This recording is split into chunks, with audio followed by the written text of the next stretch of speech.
సంవత్సరాల తరబడి ఎన్ని మందులు వాడినా మీ మోకాల నొప్పులు తగ్గట్లేదా? ప్రాణ పెయిన్ క్లినిక్ లో అత్యాధునిక చికిత్స.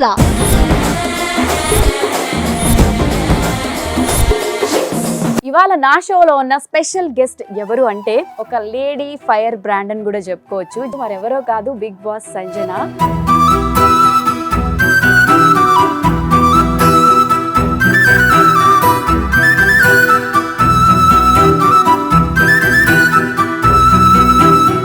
మనతో పాటు స్టూడియోలో ఉంది. హలో సంజన. హలో అండి. సంజనతో పాటు వాళ్ళ sister Siri and hero Bharat కూడా ఉన్నారు. భరత్, ఇప్పుడు మీ మూవీ రిలీజ్ కి దగ్గరలో ఉంది, అది కూడా ఒక ఫీమేల్ డైరెక్ట్ చేసిన మూవీ. ఆ వర్క్ ఎక్స్పీరియన్స్ అండి వాళ్ళు ఎలా అనిపించింది? పేరుకే ఫీమేల్ అండి, డైలీ అందరినీ కొడుతూనే ఉంటుంది. ఫర్ ఎగ్జాంపుల్ ఇట్లా చేతిలో ప్యాడ్ పట్టుకుంటుంది, ఏం చేస్తున్నావురా? వాళ్ళ సిస్టర్ ని ముఖ్యంగా చాలా ఎక్కువ కొట్టింది. కాదు, మీ చెల్లిని కొట్టే ఓకే ఫైన్, అంత చెట్టంత మగాన్ని పట్టుకుని ఎలా కొట్టాలనిపించింది?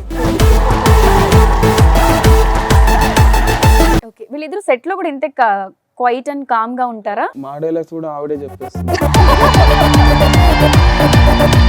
సో సెట్ లో సిరి ఎలా ఉంటది? రావి ఈ రీల్ బాగుంది, ఇది చేద్దాం, కరెక్ట్ గా వస్తుంది. తను ఎలా ఉంటాడు? తన 24 hours తన కండలు ఎక్కడ కరిగిపోతాయి అని తింటా ఉంటాడు. సంజన, నీకు ఏం తెలుసు అని చెప్పి డైరెక్షన్ లోకి దిగావు? అంటే ఏం తెలియాలి డైరెక్షన్ లోకి రావాలంటే? డైరెక్షన్ అంటే ఒక ఎక్స్పీరియన్స్, మనం ఒకరి దగ్గర నేర్చుకోవడము, ఇవన్నీ ఉంటాయి. ఇప్పుడు శేఖర్ కమల గారు ఎవరి దగ్గర వర్క్ చేయాల, ఆయన డైరెక్టర్ అయ్యారు. అలా చాలా మంది ఉన్నారు. సీరియస్, నువ్వు పవన్ కళ్యాణ్ గారు అంటే ఇష్టం అని చెప్పావు. సో ఇప్పుడు ఎలక్షన్ బజ్ నడుస్తుంది, పొలిటికల్ ఫైర్ నడుస్తుంది. ఈ సంజన సపోర్ట్ ఎవరికి అంటే ఇప్పుడు కూడా పవన్ కళ్యాణ్ గారికి సపోర్ట్ చేస్తావు? పార్టీలు చూసి కులాలు చూసి నేను ఓట్లేను. అసలు కాస్టింగ్ కౌచ్ గురించి నువ్వేమైనా బాగా ఇబ్బంది పడిన సిచ్యువేషన్స్ ఉన్నాయి? నేను పడ్డాను, పేరు ఎప్పుడు నేను రివీల్ చేయలేదు. ఏవి పీకలేదు.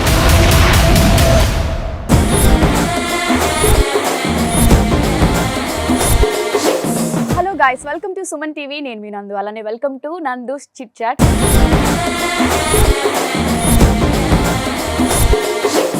ఇవాళ నా షోలో ఉన్న స్పెషల్ గెస్ట్ ఎవరు అంటే, ఆమె గురించి చెప్పే ముందు ఒక చిన్న స్టోరీ చెప్పాలన్నమాట. బిగ్ బాస్ లో మంత్స్ ట్రావెల్ చేసి టైటిల్ విన్ అయిన వాళ్ళకు కూడా ఫేమ్ వస్తుందో లేదో తెలియదు. బట్ అలాంటి షోలో పార్టిసిపేట్ చేసి ఇలా మెరుపు తీగలా వచ్చి కనిపించి వెళ్ళిపోయిన ఒక అమ్మాయి ప్రస్తుతం మన స్టూడియోలో ఉంది. తన గురించి చెప్పాలంటే ఒక లేడీ ఫైర్ బ్రాండ్ అని కూడా చెప్పుకోవచ్చు. జెండర్ మాత్రమే వేరు, కానీ ఒక టాంబాయ్ అని కూడా చెప్పుకోవచ్చు. మరెవరో కాదు, బిగ్ బాస్ సంజన.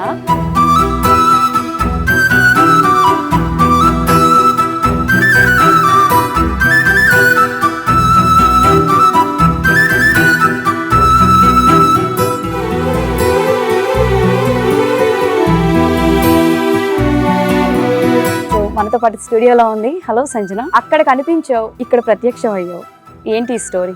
లేదు, మధ్యలో నేను ఒక ఫిలిం చేశాను, నీకు నాకు పెళ్ళంట టామ్ అని. శతాబ్ది టౌన్షిప్ వాళ్ళు ప్రొడ్యూసర్స్. రిలీజ్ అయిపోయింది. తర్వాత కూడా ఇంకో ఫిలిం చేశాను, బట్ అది ఆగిపోయింది. అంతే చేస్తూనే ఉన్నాను, బట్ అది బ్రేక్ రాకపోవడం వల్ల మీకు తెలియలేదు, పట్టించుకోకపోవడం వల్ల తెలియలేదు. చాలా మందికి ఆ మూవీ వచ్చి వెళ్ళిపోయిందనే విషయం కూడా తెలీదు. అంటే హిట్ పడలా. యాక్చువల్లీ సినిమా చాలా బాగుంటుంది, హిట్ పడలా. బట్ ఇప్పుడు సంజన యాక్టింగ్ కంప్లీట్ గా వదిలేసి డైరెక్షన్ త్రూ అండ్ ప్రొడ్యూసర్ గా ఒక మూవీ చేసింది అని చెప్పి నేను విన్నాను. అసలు మూవీ తీయాలని ఎందుకు అనిపించింది? అంటే డబ్బులు నువ్వు పెట్టావా, లేకపోతే ఎవరితో అయినా పెట్టించావా? అసలు ఏం జరిగింది? ఎవరితో పెట్టలేదు, నేనే పెట్టుకున్నాను. అంటే మా డాడీ సపోర్ట్ చేశారు నాకు. తర్వాత ఏంటంటే సినిమా తీయాలి ఇప్పుడు అనుకోలేదు. నీకు నాకు పెళ్ళంట కూడా నేను నా సిస్టర్ కలిపే రాసాం స్టోరీ. అది ఓకే. అప్పటి నుంచి అనుకున్నాను నేను ఇంకొక ప్రాజెక్ట్ చేయాలి అని. బట్ అప్పుడు నాకు అంత అంటే ఎక్కువ సినిమా గురించి తెలియదు. ఇంకా తెలుసుకున్నాక డైరెక్ట్ చేయాలి అని ఆ సినిమాకి నేను డైరెక్ట్ చేయలేదు. సో మళ్ళీ కొంచెం తెలుసుకొని ఒక 2-3 years దాని మీద అవగాహన తెచ్చుకున్నాక ఈ సినిమా డైరెక్ట్ చేశాను. సో సింగిల్ ప్రొడ్యూసర్ నేనే, డైరెక్టర్ నేనే. సంజనతో పాటు వాళ్ళ sister Siri and hero Bharat కూడా ఉన్నారు. హలో, మీకు ఏమైనా వార్నింగ్ ఇచ్చిందా? అంత కామ్ గా సైలెంట్ గా భయపడుతూ కూర్చున్నారు. బయట ఆపోజిట్ ఉంటాం, తను ఎక్కువ మాట్లాడితే నేను చాలా తక్కువ మాట్లాడతా. ఎస్ భరత్, ఇప్పుడు మీ మూవీ రిలీజ్ కి దగ్గరలో ఉంది, అది కూడా ఒక ఫీమేల్ డైరెక్ట్ చేసిన మూవీ. ఆ వర్క్ ఎక్స్పీరియన్స్ అండి వాళ్ళు ఎలా అనిపించింది? పేరుకే ఫీమేల్ అండి, డైలీ అందరినీ కొడుతూనే ఉంటుంది. ఫర్ ఎగ్జాంపుల్ ఇట్లా చేతిలో ప్యాడ్ పట్టుకుంటుంది, ఏం చేస్తున్నావురా? వాళ్ళ సిస్టర్ ని ముఖ్యంగా చాలా ఎక్కువ కొట్టింది. అలా ఏం లేదు, తన అవుట్పుట్ మంచిగా రావాలని చెప్పి సో అట్లా. కాదు, మీ చెల్లిని కొట్టే ఓకే ఫైన్, అంత చెట్టంత మగాన్ని పట్టుకొని ఎలా కొట్టాలనిపించింది నీకు? ఆన్ సెట్ లో సంజన గురించి ఎవరికి తెలియని ఒక సీక్రెట్ రివీల్ చేయమంటే మీ ఇద్దరు ఏం రివీల్ చేస్తారు? చాలా వైల్డ్ ఉంటారు. భయపడిపోయాడు బిడ్డ పాప.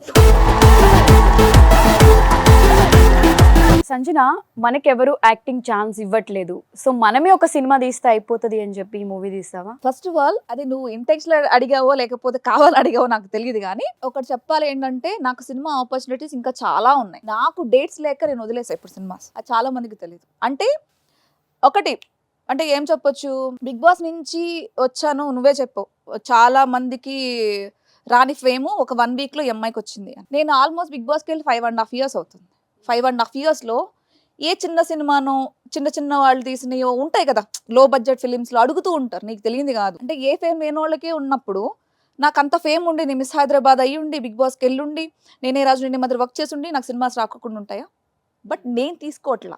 ఎందుకని? నాకు మంచి సబ్జెక్ట్ కావాలంతే. నాకు సబ్జెక్ట్ వర్క్ చేయాలని ఉంది. ఏదో ఎక్స్పోజ్ చేసేస్తాను, లిప్ లాక్లు చేసేస్తాను, అది కాదు అనేది నా థింకింగ్. అంటే అందరినీ నేను పాయింట్అవుట్ చేయట్లేదు, నా థింకింగ్ ప్రకారం అది యాక్టింగ్ కాదు. ఓన్లీ ఎక్స్పోజ్ అండ్ లిప్ లాక్లో చేస్తే అది యాక్టింగ్ కాదనేది నా ఉద్దేశం. నాకేంటంటే పర్ఫార్మెన్స్ బేస్డ్ కావాలి, దానికోసం వెయిట్ చేశాను. ఓకే, ఇప్పుడు తప్పనట్ల ప్రాస్టిట్యూట్ క్యారెక్టర్ అయినా సరే ఇంకోటైనా నీకు స్కోప్ ఉందా లేదని ఆలోచిస్తా. నాకు ఆ స్కోప్ ఉన్న క్యారెక్టర్స్ రాలా, అవి అంటే వచ్చినాయి కానీ ఆ క్యారెక్టర్స్ నేను తీసుకోవాలా, ఫస్ట్ థింగ్. సెకండ్ థింగ్, వేరే ఆఫర్స్ ఎవ్వరు ఇవ్వక నేను సినిమా తీలా. నాకు సినిమా అంటే ఇష్టం ఉంది కాబట్టి, డైరెక్షన్ అంటే ఇష్టం ఉంది కాబట్టి డైరెక్షన్ చేశాను అంతే. అంటే అసలు నీకు ఏం తెలుసు అని చెప్పి డైరెక్షన్ లోకి దిగావు? అంటే ఏం తెలియాలి డైరెక్షన్ లోకి రావాలంటే? చాలా తెలియాలి కదా. అంటే డైరెక్షన్ అంటే ఒక ఎక్స్పీరియన్స్, మనం ఒకరి దగ్గర నేర్చుకోవడము ఇవన్నీ ఉంటాయి. అవేమీ తెలియకుండా డైరెక్ట్ ఒక మూవీ తీయడం అనేది అది మామూలు విషయం కాదు కదా. ఇప్పుడు శేఖర్ కమల గారు ఎవరి దగ్గర వర్క్ చేయాల, ఆయన డైరెక్టర్ అయ్యారు. అలా చాలా మంది ఉన్నారు. ఒకరి కింద వర్క్ చేస్తేనే డైరెక్షన్ ఛాన్స్లు వస్తాయి, డైరెక్షన్ గురించి తెలుస్తుంది అని నేను అనుకోవడం లేదు. మేబీ అది 90% కరెక్ట్ అయి ఉండొచ్చేమో, నా పాయింట్ ఆఫ్ లో అది కరెక్ట్ కాదు నేను అనుకుంటున్నాను. నీ దగ్గర టాలెంట్ ఉంది, ఇప్పుడు అంటే నేనేం చెప్పాలనుకుంటున్నానంటే, ఫర్ ఎగ్జాంపుల్ పెద్ద డైరెక్టర్ ఎవరో ఉన్నారు, ఆ డైరెక్టర్ కింద నువ్వు అసిస్టెంట్, అసోసియేట్, కో డైరెక్టర్ కింద వర్క్ చేసి కొంచెంగా నీ బిల్డ్ చేసుకుంటే ఒక 8 yearsకి నా కింద తిను వర్క్ చేశాడు, నమ్మకంగా ఉన్నాడని ఇంకో ప్రొడ్యూసర్ని తీసుకొచ్చి ఒక పెద్ద సినిమా ఇస్తారు. దట్ ఇస్ అ ప్రాసెస్ ఎక్కడైనా సరే. నాకు అంత టైం వేస్ట్ చేయడం నాకు ఇష్టం లేదు నా లైఫ్లో. ఓకే, నాకు ఈ సినిమాలో మేబీ కొన్ని మిస్టేక్స్ ఉండొచ్చేమో, నెక్స్ట్ సినిమాకి బిల్డ్ చేసుకుంటా, అంటే కరెక్ట్ చేసుకుంటా. ఓకే, నేను ఇది చేసింది తప్పు, సో దీన్ని ఇంకా బెటర్గా తీస్తే ఇంకా బెటర్ వస్తుంది అని. దానిలో ఒక 2 మూవీస్కో 3 మూవీస్కో అయినా సరే పర్ఫెక్షన్ అవుతా కదా. సో అన్ని మూవీస్ కి ప్రొడ్యూసర్ ఎవరు అంటే అది కూడా ఓన్ ప్రొడక్షన్? లేదు, ఇప్పుడు నాకు ఈ మూవీ నేను ఓన్ ప్రొడ్యూస్ చేసుకున్నాను. ఎందుకంటే ఇది కూడా నేను చెప్తా, ఇప్పుడు నేను వెళ్ళిపోయి డైరెక్ట్ చేస్తానండి అని అన్నాను అనుకో, నీలాగా అడుగుతారు, నీకేం తెలుసమ్మా, నువ్వు ఎవరి దగ్గర చేసావు, నీకు నేను ఎందుకు ఆఫర్ ఇవ్వాలి అని. సో ఇప్పుడు నా సినిమా నేను తీసుకెళ్ళి చూపిస్తా వాళ్ళకి. నాకున్న బడ్జెట్లో నేను అనుకున్నది, నేను ఎవరి కింద వర్క్ చేయకుండా ఈ ఫుటేజ్ తీసుకొచ్చా. ఇప్పుడు నాకు కొంచెం ఎక్స్పీరియన్స్ ఉంది, బడ్జెట్ మీద ఒక అవగాహన ఉంది, సబ్జెక్ట్ మీద అవగాహన ఉంది, ప్రొడక్షన్ మీద ప్రీ ప్రొడక్షన్ పోస్ట్ ప్రొడక్షన్ మీద అన్నిటి మీద అవగాహన తెచ్చుకున్నాను నేను. సో ఇప్పుడు ఇస్తారంటే ఇస్తారు, ఎందుకంటే నా సినిమా ఇప్పుడు మధ్యలో ఉండగానే నాకు ప్రొడ్యూసర్ వచ్చారు. ఇప్పుడు నెక్స్ట్ మూవీ మళ్ళీ నేను స్టార్ట్ చేస్తున్నాను. Next movie okay. ఇంత డిస్కషన్ అయితే చేసాం, కానీ ఇప్పటి వరకు మూవీ నేమ్ ఏంటి అనేది మీరు రివీల్ చేయలేదు. Crime reel. ఎందుకని క్రైమ్ రీల్ అని టైటిల్ పెట్టడానికి పర్టికులర్ రీజన్ ఉందా? ఈ సబ్జెక్ట్ వచ్చి ప్రజెంట్ జరుగుతున్న ఇన్స్టా రీల్స్ మీద జరుగుతున్న సినిమా. బేసిక్ ఎలా చెప్పాలంటే, దీన్ని హ్యాబిట్స్ వేరు, ఎడిక్షన్ వేరు. హ్యాబిట్ ఉన్నంత వరకు లైఫ్ చాలా బాగుంటుంది, అంటే హ్యాబిట్ వరకు ఓకే. ఎడిక్షన్కి వెళ్ళాక లైఫ్ చేంజ్ అయిపోతుంది, అంటే ఏ పని చేయబుద్ధి కాదు, ఒకదాని మీద ఎడిక్షన్ ఉన్నప్పుడు. అలా కొంతమంది, అంటే అందరినీ చెప్పట్లేదు, కొంతమంది రీల్స్ ఎడిక్షన్స్ వాళ్ళు ఉంటారు కదా, వాళ్ళ లైఫ్ ఎలా స్పాయిల్ అయ్యింది అనే దానికి రీల్. ఈ మూవీలో క్రైమ్ ఉంది కాబట్టి సో క్రైమ్ రీల్. సో సబ్జెక్ట్ని బట్టి ఈ టైటిల్ పెట్టడం జరిగింది. ఓకే, వీళ్ళిద్దరు సెట్ లో కూడా ఇంతే క్వైట్ అండ్ కామ్ గా ఉంటారా? మా డైలాగ్స్ కూడా ఆవిడే చెప్పేస్తుంది. సో సెట్ లో సిరి ఎలా ఉంటది? రావి ఇది ఈ రీల్ బాగుంది, ఇది చేద్దాం ఈ రోజు కరెక్ట్ గా వస్తుంది. తను ఎలా ఉంటాడు? తను 24 hours తన కండలు ఎక్కడ కరిగిపోతాయి అని తింటా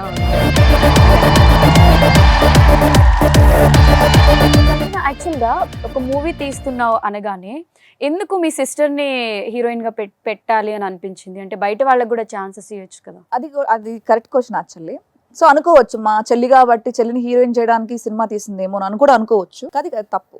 ఎందుకంటే ఫస్ట్ సినిమా నీకు నాకు పెళ్ళంటప్పుడు కూడా నేను కలిపి రాసిన స్టోరీ. సో అలాంటప్పుడు నేను దాంట్లో హీరోయిన్ కింద చేశాను, ఎందుకంటే టామ్ బాయ్ క్యారెక్టర్. సో నేను నార్మల్గానే ఆ ప్రొడ్యూసర్ గారికి చెప్పినప్పుడు సంజన నువ్వే చేయాలి ఇది, ఎందుకంటే ఎంత ఇంకొక మనిషిని తీసుకొచ్చి అమ్మాయిని బ్యూటిఫుల్ క్యారెక్టర్ తీసుకొచ్చినా టామ్ బాయ్ యాటిట్యూడ్ రాదు. సో నువ్వు సెట్ అవుతావు అన్నారు. మరి అప్పుడు నేను సిరిని రిఫర్ చేయొచ్చు. ఆ సినిమాలో ఇంకొక నా ఫ్రెండ్ క్యారెక్టర్ ఉంది, ఇంకో హీరోయిన్ క్యారెక్టర్ ఉంది, సిరిని పెట్టొచ్చు. మరి ఆ సినిమా ఎందుకంటే ఆల్మోస్ట్ మొత్తం నా చేతిలోనే ఉంది, క్యాస్ట్ ఎవ్రీథింగ్. కానీ సిరిని ఇంట్రడ్యూస్ చేయాల, ఎందుకంటే దానికి సిరి పనికిరాదు. ఈ మూవీకి పర్ఫెక్ట్గా సిరి సూట్ అవుతుంది. ఓకే. సో అందుకే సిరిని తీసుకున్నా. అంతకు మించి సిరిని హీరోయిన్ చేయాలని చెప్పి స్టోరీ రాసాక తనని సెలెక్ట్ చేసావా, తన కోసమే స్టోరీ రాసా? లేదు, స్టోరీ రాసాకే తను చేయమని అడిగాను. ఇది ఫస్ట్ ఫిలిం కదా, చాలా కొంచెం నేర్పించి చేపించాను. Okay, acting and all. Okay Bharat, ఇండస్ట్రీలో కాస్టింగ్ కౌచ్ అనేది మనం ఎప్పటి నుంచో వింటున్నాం. అంటే పర్టికులర్గా చెప్పాలంటే ఓన్లీ అమ్మాయిలు మాత్రమే ఫేస్ చేస్తారు అనే టాక్ ఉంటుంది. బట్ ఇప్పుడు ఎలా అయిపోయిందంటే అబ్బాయిలు కూడా కాస్టింగ్ కౌచ్ ఫేస్ చేస్తున్నారు అని. అలా మీరు ఏమైనా ఈ మూవీకి ఫేస్ చేశారా? అస్సలు లేదండి. నన్ను అడుగుతావా అసలు?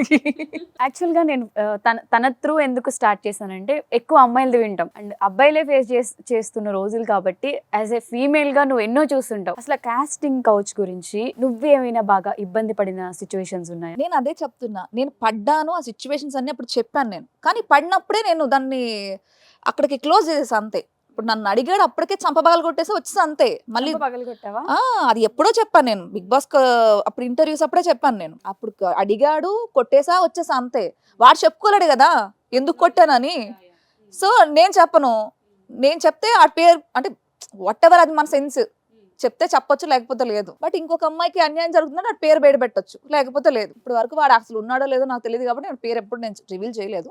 బట్ నేను చెప్తున్నా. సో అంటే ఒక మూవీ అంటే ప్రొడ్యూస్ చేసావు, ఓకే ఫైన్. అలా ప్రతి మూవీకి నువ్వు ప్రొడ్యూస్ చేయలేవుగా, అంటే నీకు అంత బ్యాకప్ ఉందా? ఇంతకీ వాళ్ళకి డబ్బులు ఇచ్చావా, చెల్లికి డబ్బులు ఇచ్చావా? అంటే సినిమా మనం అనుకున్న బడ్జెట్లో అవ్వదు, నందు కొంచెం అనుకున్న దానికన్నా పెరుగుతుంది. ఆ టైంలో నాకు కొంచెం అటు ఇటు క్యాష్ లేకపోతే సిరి పాపం ఒక రోజు వచ్చి అక్క నా గోల్డ్ పెట్టేసుకొని దానికి కట్టేసుకో అని చెప్పి ఇచ్చింది. అది నాకు ప్రౌడ్ మూమెంట్. మా అక్క పాపం బ్యాకప్ లో బ్యాంక్ లో మా అక్క ఇచ్చింది. బట్ ప్రాపర్ గా మేజర్ దగ్గర అంటే ఐ మీన్ ఫ్యామిలీలో ఉన్న సిస్టర్స్ అందరి దగ్గర లాగేసావు? లేదు మేజర్ గా నా దాంట్లో నుంచి పెట్టుకున్నాను నేను. సో నువ్వు చెప్పే దాని ప్రకారం చూస్తున్నట్టయితే మూవీకి బాగానే ఖర్చు పెట్టావా అని ఉంది. ఆ నంబర్స్ ఏమైనా చెప్తావా, అంటే ఎంతవరకు ఖర్చు పెట్టావా ఏంటి అని? అది చెప్తే ఇప్పుడు మార్కెట్ లో ఎవరు కొనరు, ఇంకా రావాలి కదా. అంటే చిన్న అమౌంటా పెద్ద అమౌంటా? సినిమా అంటే ఊరికే అవ్వదు. బట్ కంఫర్టబుల్ బడ్జెట్ లో నాకు ఉన్న దాంట్లో నాకు నేను ఎంతవరకు దీని పర్ఫెక్షన్ లో తీసుకురాగలను అంతవరకు తీసుకొచ్చాను. సో మన డిస్కషన్ ఇప్పటి వరకు హాట్ గా జరిగింది కాబట్టి ఇప్పుడు కొంచెం ఫన్నీగా ఎంజాయ్ చేయడానికి ఒక రౌండ్ అయితే పెట్టబోతున్నాను. ఆ రౌండ్ ఏంటి అంటే ఇక్కడ స్క్రీన్ కనిపిస్తుంది కదా, ఈ స్క్రీన్ పైన కొన్ని ఇమేజెస్ వస్తాయి. ఆ ఇమేజెస్ తో ఒక సాంగ్ నేమ్ ఉంటుంది, అదేంటో మీరు గెస్ చేసి చెప్పాలి. సో మీరు రెడీ అంటే ఒకసారి ఫస్ట్ ఇమేజ్ చూసేద్దాం. Okay, image please. నువ్వు కావాలా?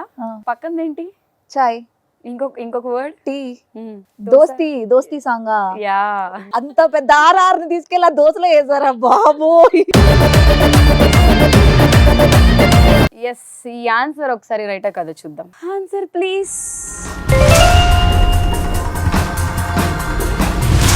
Right answer. Yes, next image please. Mind block. ఒకసారి ఆన్సర్ చూసేద్దాం. సో భరత్ మీకోసం నెక్స్ట్ ఇమేజ్ ఒకసారి చూసేద్దాం.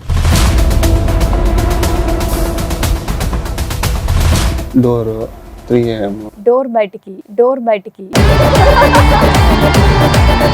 కాదు నువ్వు పాట అడిగావా దాని ఎక్స్ప్లెనేషన్ అడిగావా? పాట అడిగాను నేను. ఆయన చెప్తున్నారు ఏంటంటే 3ంటికి బుడ్డోడు బయటకు వచ్చి ఎండగా ఉందని లోపలికి పోయాడు అన్నట్టుగా చెప్తున్నారు ఆయన. డోర్ బయటికి ఎగిరిపోతే ఎంత బాగుంటుందో అని ఎవరికైనా చూపించండి రా, వదిలేయకండి రా బాబు అని అలాగా. ఒక చిన్న హింట్ అయితే ఇస్తా, పవర్ స్టార్ పవన్ కళ్యాణ్. బయటికి వస్తే టైం ఏమో 3 o'clock. Answer please. Okay, next image please. ఇప్పుడు దాన్ని ఇంగ్లీష్లో చదవ తెలుగులో చదవాలో చెప్తే దాన్ని బట్టి ఒక్కొక్కటి చదువుకుంటా. నేను అనుకోవడం ఏంటి అంటే పువ్వు అనాలా లేకపోతే ఫ్లవర్ అనాలా లేకపోతే రోజ్ ఫ్లవర్ అనాలా గులాబీ పువ్వు అనాలా చెప్తే దాన్ని బట్టి చెప్తా. గులాబీ పువ్వులానే కనిపిస్తుంది. గులాబీ రోజ్ కళ్ళు చూస్తే రోజ్ ఫ్లేవరే కదా అది. గులాబీ కళ్ళు చూస్తదే కదా. కళ్ళు చూస్తే కాదు అది మొత్తం చెప్పు. అదేలేండి రామ్ చరణ్ గారిది అదే కదా. నాకు తెలీదు, నువ్వు అంటే కంప్లీట్ పాడి చెప్పు. అది ఆ 4 letters కలుపు. గులాబీ 2 కళ్ళు గుచ్చుకున్నా అదే అదే. Answer please. Okay, next image please. Siri. Pen paper చేత పట్టి తోచిందల్లా రాయ పట్టి నాక సారీ మెలికలు తిరుగుతుంది. పెన్ను పేపర్ చేత బట్టి బాగానే అంత యాక్ట్ చేసి చూపించావు కాబట్టి మేబీ అది రైట్ ఆన్సర్ అయి ఉండొచ్చు. సో ఇంత మంచిగా ఎక్స్ప్రెషన్స్ తో ఆన్సర్ చెప్పావు కాబట్టి అది రైట్ ఆ రాంగ్ ఒకసారి చూసి. కంగ్రాచులేషన్స్. నెక్స్ట్ భరత్ గారు. ఈవిడ నాకు మళ్ళీ ఏ టాస్క్ ఇస్తుందా అన్నట్టు. వీళ్ళకేమో మంచిగా పూలు పెళ్ళి ఇస్తున్నారు, నాకు ఏమి ఇస్తారో చూపించండి. భరత్ గారి కోసం నెక్స్ట్ ఇమేజ్ అయినా కొంచెం ఈజీగా రావాలి, ఆయన నన్ను కోపంగా చూడకూడదు అని కోరుకుంటూ నెక్స్ట్ ఇమేజ్ ప్లీజ్. ఇది అసలు ఇమేజ్ ఏమన్నా ఇమేజ్ ఏంటది? ఇమేజ్ షుగర్ పాప. ఏంటి బాబా అన్న ఇంకోసారి షుగర్ పాప చక్కెర పిల్లల. చక్కెర పిల్లలు అది ఎక్కడన్నా సాంగ్ ఉందా? లిరిక్స్ మీరు విన్నారా? పోనీ పాత సినిమాల్లో ఉన్నాయి కొన్ని. ఒకసారి పాడరా ప్లీజ్. ఆ చక్కెర సాంగ్ ఏంటి ఒకసారి పాడరా ప్లీజ్. గుర్తు రావట్లేదండి. Intelligent fellow. సరే మీకోసం ఒక హింట్ ఇస్తున్నా. మగధీరాలో సాంగ్, అది చాలా ఫేమస్ సాంగ్. పంచదార బొమ్మ. Yes answer please. ఎస్, మన Ram Charan Kajal ever green song. So అది గైస్, ఎలా ఎంజాయ్ చేశారు? చాలా బాగుంది. ఈసారి చెప్తే పాటల పుస్తకాలు తెచ్చుకుంటా. సో ఇప్పటి వరకు ఫన్ అయిపోయింది కాబట్టి ఇప్పుడు కొంచెం సీరియస్ డిస్కషన్ చేద్దాం, అది కూడా సంజనతో. ప్రీవియస్ నువ్వు పవన్ కళ్యాణ్ గారు అంటే ఇష్టం అని చెప్పావు. సో ఇప్పుడు ఎలక్షన్ బజ్ నడుస్తుంది, పొలిటికల్ ఫైర్ నడుస్తుంది, ఎలక్షన్ సీజన్ కాబట్టి దగ్గరకు వచ్చేసింది కాబట్టి సంజన సపోర్ట్ ఎవరికి అంటే ఇప్పుడు కూడా పవన్ కళ్యాణ్ గారికి సపోర్ట్ చేస్తావు? ఇది తప్పుగా విన్నావు యాక్చువల్లీ. నేను ఎప్పుడు పవన్ కళ్యాణ్ గారు కూడా ఇష్టం అన్నా, అంతేగాని పవన్ కళ్యాణ్ గారే ఇష్టం అన్న డిఫరెన్స్ ఉంది. అంటే నాకు బాలయ్య గారు అంటే ఇష్టం, పవన్ కళ్యాణ్ గారు అంటే ఇష్టం, సూర్య అంటే ఇష్టం, రామ్ పోతినేని అంటే ఇష్టం. అలాగా కొంతమంది లిస్ట్లో పవన్ కళ్యాణ్ గారు అంటే ఇష్టం యాజ్ ఎ హీరో కింద. ఓకే, ఇప్పుడు నాట్ అబౌట్ పాలిటిక్స్ అంటే నేను ఒకటి చెప్తున్నాను, ఏ పార్టీ ఉద్దేశించి మాట్లాడలే, ఒకటే చెప్తా. ఫర్ ఎగ్జాంపుల్ ఒక పెద్ద పార్టీ ఉంది, ఆ పార్టీలో ఒక చదువు రానోడు, ఒక ఎద్దవ్వ, వాడి మీద 100 కేసులు ఉన్నాయి, వాడు ఒక 2-3 పాడు చేసి లేకపోతే ఒక స్మగ్లర్ అయ్యుండి ఒక పార్టీలో టికెట్ ఇస్తే నా నియోజకవర్గంలో ఎమ్మెల్యేల కింద నుంచుంటాడు. For example నుంచుంటాడు. పార్టీని చూసి ఓటేయమంటారా, ఆడిని చూసి ఓటేయమంటారా? నేను మనిషిని చూసి ఓటేస్తా, పార్టీ చూసి ఓటే. అది నేను అదే చెప్తున్నా. పవర్ స్టార్ గారు నియోజకవర్గంలో పవర్ స్టార్ గారికి సపోర్ట్ చేయమంటే చేస్తా, పవర్ స్టార్ గారు పార్టీని సపోర్ట్ చేయను. ఈరోజు జనసేన చేయను, టీడీపీని చేయను, వైఎస్ఆర్సీపీని చేయను, కేఏ పాల్ గారు పార్టీ చేయను, ఎవరి పార్టీస్ నేను చేయను. కాకపోతే నా నియోజకవర్గంలో నాకు ఎవరు బెస్ట్ అనిపిస్తే అతనికి నేను సపోర్ట్ చేస్తా. పార్టీలు చూసి కులాలు చూసి నేను ఓట్లేను. ఈ రోజు పవర్ స్టార్ గారు నా అభిమాన హీరో కాబట్టి వెళ్తాను, బాలయ్య గారు నా అభిమాన హీరో కాబట్టి వెళ్తాను, అక్కడి వరకు నేను ఓటేస్తా. అంటే వాళ్ళు చేస్తారని నమ్మకంతో వాళ్ళు మంచోళ్ళని నేను నమ్మితే, అంతేగాని పార్టీల నుంచో బట్టి కుక్కకు కూడా ఓటేయమంటే ఏం, నేను కుక్కకు కూడా సపోర్ట్ చేయమంటే చేయను నేను. ఓకే, సో అంత క్లారిటీ ఉంది. యాజ్ ఎ ఫీమేల్గా ఇండస్ట్రీకి రావడమే పెద్ద టాస్క్ అని చెప్పుకోవచ్చు. వచ్చిన తర్వాత ఫ్యామిలీ సైడ్ నుంచి రిలేటివ్స్, ఫ్రెండ్స్, ప్రతి చోట ఎక్కడో ఒక చోట కిందకి లాగుతూనే ఉంటారు. అంటే నీ గ్రాఫ్ ఇలా వెళ్తూ ఉందంటే లాగే వాళ్ళు కూడా ఉంటారు. బట్ నువ్వు కెరియర్ ఎప్పుడైతే స్టార్ట్ చేసావో అప్పటి నుంచి ఇప్పటికీ ఇంకా స్టిల్ ఫైట్ చేస్తూనే ఉన్నావు. అంటే ఎక్కడ ప్రాపర్ నేను హ్యాపీగా సెటిల్ అయిపోయాను, ఇక్కడ నాకు హ్యాపీ అనిపించింది అనే అంత సాటిస్ఫాక్షన్ లైఫ్ నీకు లేదు. సో నీ స్ట్రగుల్ ఎలా ఉంది అంటే ఈ మూవీ గురించి, అంటే బిగ్ బాస్ వాళ్ళు ఎవరైనా సపోర్ట్ చేశారా, లైక్ ఇండస్ట్రీ నుంచి ఏమైనా సపోర్ట్ ఉందా? నువ్వు ఎదగాలంటే ఫస్ట్ నువ్వు పక్కనోడి మీద ఎక్స్పెక్టేషన్స్ పెట్టుకోవడం మానేయాలి. వాడేదో చేస్తాడు, వాడు చేస్తాడులే, నాకేముందిరా, రేపొద్దు నందు సపోర్ట్ చేస్తుందిలే, రేపొద్దు ఇంకోటి సపోర్ట్ చేస్తాడులే అనుకోవడం నీ పిచ్చతనం. ఈ ఇండస్ట్రీ అనే కాదు, ఎప్పుడు కూడా ఎవ్వడు ఊరికే పుక్కట్లో ఎవ్వరి కోసం ఎవ్వడూ చేయడు, అందరు స్వార్థపరులే.